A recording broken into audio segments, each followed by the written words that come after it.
Assalamualaikum, Tabi pun. Bertemu lagi dengan saya, Irwan SP Channel.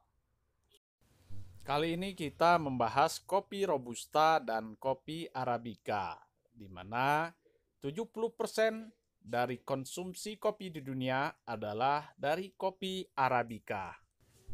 Sementara sisanya 30% adalah dari kopi Robusta.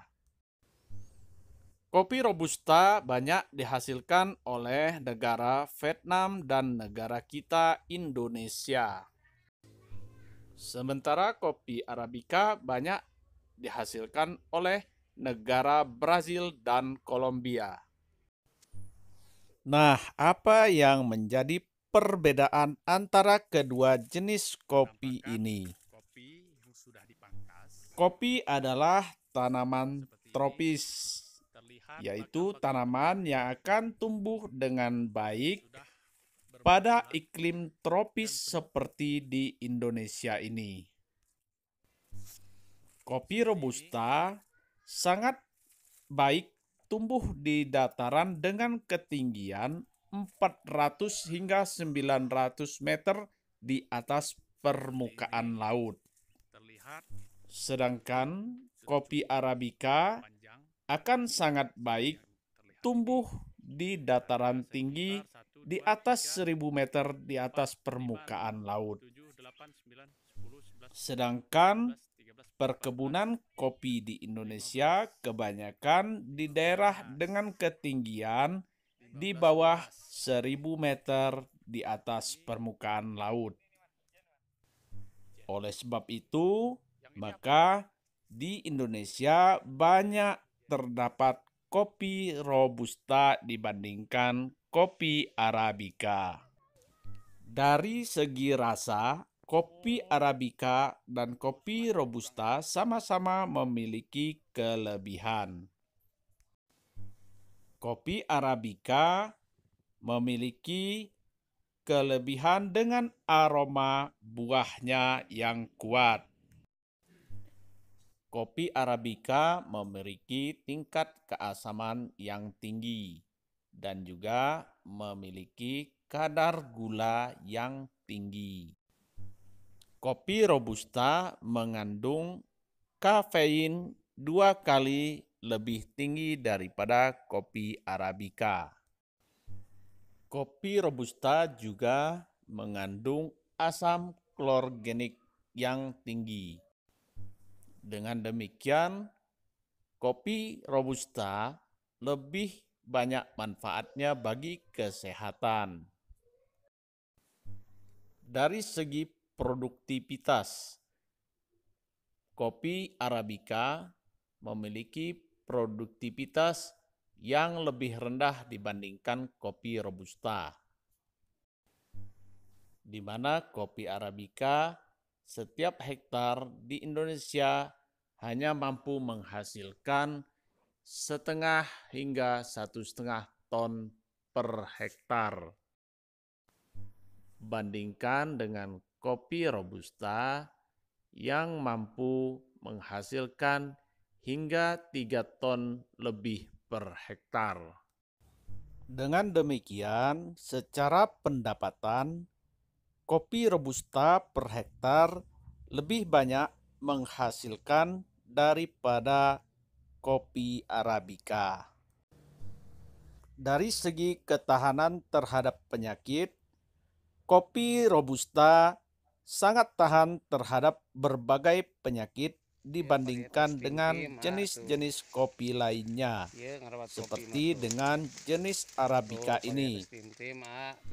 Misalnya setelah berbuah lebat seperti kopi Arabica ini, tahun depan bisa dipastikan kopi Arabica ini akan sangat berkurang buahnya, atau sering disebut overbearing.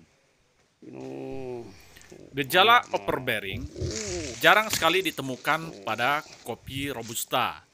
Kopi Robusta setelah berbuah lebat memang akan menurun, namun tidak sedrastis seperti pada kopi Arabica. Halo sahabat Kopista, ini di Desa Tawan Sukamulya, Kecamatan Lombok Seminung.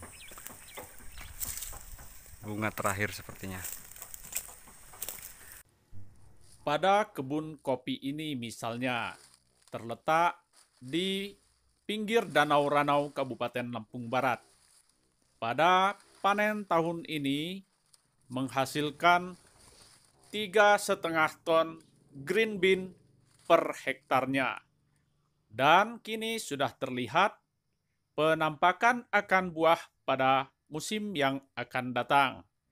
Sepertinya terjadi penurunan namun tidak sedrastis seperti pada kopi Arabica. Perkiraan saya bisa menghasilkan di atas 2,5 ton green bean per hektar pada tahun yang akan datang. Belum disortir, tinggal sortir saja. Kadar air kurang lebih sekitar 11,5 sampai 12%. Berarti cara ngono kopi ini juga robusta juga bunyinya. Sedangkan ini adalah biji kopi Arabica. Penampakannya biji lebih lonjong dibanding robusta. Bulan berapa kita kesini bang kemarin? 2 bulan yang lalu. 2 bulan yang lalu masih kecil, dan sekarang di bulan 2 kami kesini lagi. Keadaannya Ini Cipto dengan penampakan seperti ini, daunnya rontok dengan sendirinya tanpa dibuang ini. Keunggulannya Cipto ini tanpa kita harus membuang daun, daunnya itu turun sendiri. Nah dengan seperti itu buah kopi itu lebih berisi, lebih padat ya. Jadi menang nanti kalau ditimbang bau ini. Oke. Itu. Jadi asnya ada 2 ya. Asnya 2. Asnya 2. Cabangnya ada 9. Yang sebelah sini 9. Yang sebelah sini kayaknya lebih. Oke. Nanti habis musim ini kira-kira yang dibuang yang mana ini, Pak? Ini kan masih B1. Ini nggak ada yang dibuang. Nggak ada yang dibuang. Lanjut yang ini, lanjut buah B2. Setelah B2 nanti baru kita melakukan penyimpanan bahan. Ya. Kalau sekarang kan udah nggak bisa lagi. Iya. Dia berat ke buah, dia nggak akan mau mengeluarkan bahan. Ya. Gitu. Setelah B2 maju, di sini ada ruang ya. Indonesia Ada ruang, baru sebagai kita melakukan penghasil kopi robusta terbesar di dunia setelah negara Vietnam. Juga perkebunan kopi di Indonesia 90% lebih didominasi oleh kopi robusta.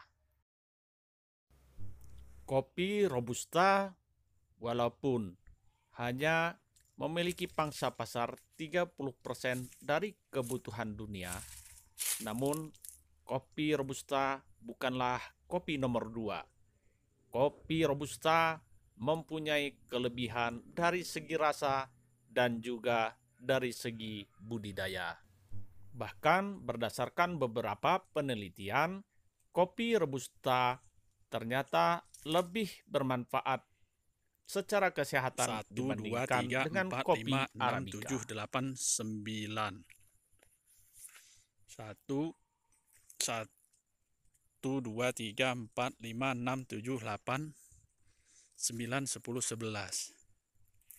1, 2, 3, 4, 5, 6, 7, 8, 9, 10, 11, 12. Jadi sekitar 100 dompol. Satu ini 1 kilo. Ini ada 3 batang. 3 batang. Sama 1, 2, 3, 4, 5, 6, 7, 8, 9, 10, 11, 12, 13, 14. 14 rata-rata 7. Jadi satu batang terdiri dari 3 pohon. Apalagi secara 2 ekonomi kilo hingga 3 dengan kilo. produktivitas yang bisa 2 hingga 3 kali lipat Arabica, maka walaupun harga kopi robusta separuh daripada harga kopi Arabica, namun secara pendapatan per hektar, kopi Robusta lebih menjanjikan. Kita sebagai petani kopi Indonesia bertanggung jawab untuk mempertahankan dan meningkatkan produktivitas kopi Robusta kita. Baik para kopista, pemirsa sekalian, sampai di sini video ini. Mudah-mudahan bermanfaat bagi kita semua. Jangan lupa like, share, komen, dan subscribe. Dan di sebelah sana Sampai bertemu lagi masih pada sangat segar. video-video berikutnya. Ditambah yang pucuk seperti ini.